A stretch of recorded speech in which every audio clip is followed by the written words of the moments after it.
Yamwakwa Benedo Adom TV Bedroom Health Tips eso na wocho foforo mu kredi ye de rade ase yakomude hu komo na brana so se wiki mu enne ye de hyase na wocho mu komo ye ba bedie effect nsunsanso a ewo etipaye eba ye ko umpe ho asemo nka wafa ne normal na mde metipaye ya da bi na wocho mu hu komo ne ye ba bedie endpoint homeopathic clinic edumekuo ya da romanti yenye nimdifo wapomdimu eni wo mudi nkomo bebre nti na wotwe mu ya ba doctor Edubu Atenase na odi e ba befam se bia wo complain uti ya no ampe ho asema husu sanso no etise bidi afia amankwa tamaklo dog emu akwaba bia boko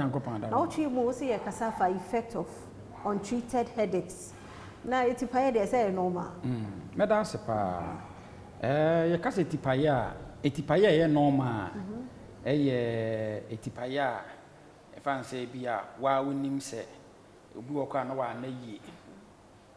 na yi no na anase anadwo no kra wa na obi hu an se ebiade be kyene ntie de ya ana nkola kora de akora bi wo aduane tamoso ya ne nkola wo fi tamoso na se aduane no woni di ya asimitie me ya anase obi okra no omo nom nsan obi akonom nsan na ensanom no wakonom nsan nti no wanzu anom na ade beche otimi ka se ne ti eye ne ya obi tu kwan kora no a nti ye wo tipaye a enye adebone anase tipaye a enye yade ne de ba no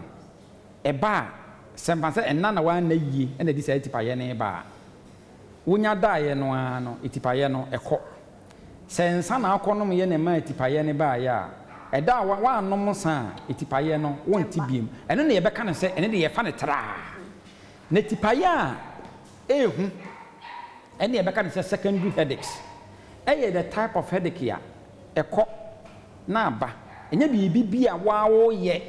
se na bi na wa na utimi da pa utimi bibia so de bia na uti eye wo ya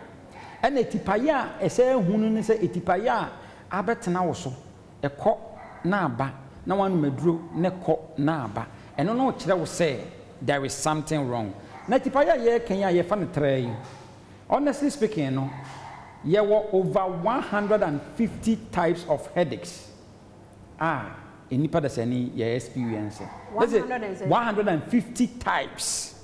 etipaye no hunu no ye were over 100. Wow, Mako 150 asana 50 abeka ho na me cheche mu wi a wo hu die ntia wetipaye over 150 types of headache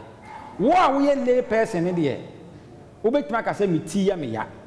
sa wo de etire no ha na ya wo ya eye uti ya wo ya apampam eye uti ya ha eye uti na wo ya wo mama so eye wasum eye wani ewia eye wo hene wo de ni nyina eti ya de but ye doctors ana yen obi o ye medically inclined no ono obetima kire wo se headache we ba bia wuti we dwa wona de me suspect yade ewi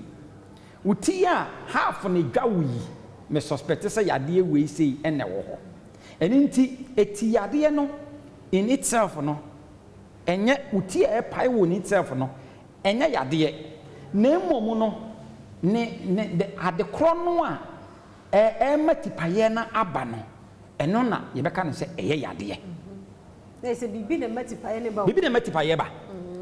etipaye no uti na dwa wo no obi se meti na ye me ya sa nam sa de we se sunti in fact my yes our topic we say baby na me wie no enipa obi frɛ me no na ebi su obi se me hwere mi kunu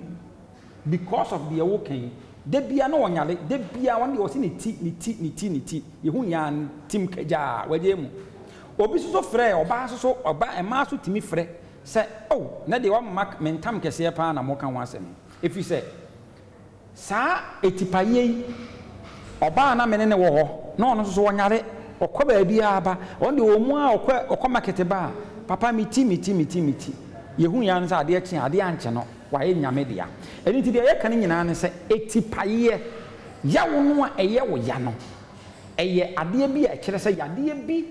aba wo so ɛho sunsuanso ɛna ɛma wuti no ayɛ wo ya wɔkyena yɛbɛka the types of headaches 150 types no me didn't nyina ma wɔkyena 150 yes but didn't nyina ma wɔkyena it is stay tuned end point to be particular ya will be Kumase takrade anaje yadeɛ bia hawo bia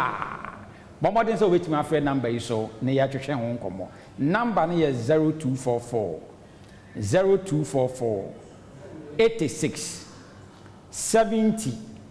68 0244 86 70 68. Yada say Dr. Duboate na ite ne kaniti atina no nyame ya duma 115 ye beji de nyina na ye hu say itipa na nyeni nyina no ahodo ti kan ye ho 5 minutes ye nche enkwa ho de wo kwa ye be se hia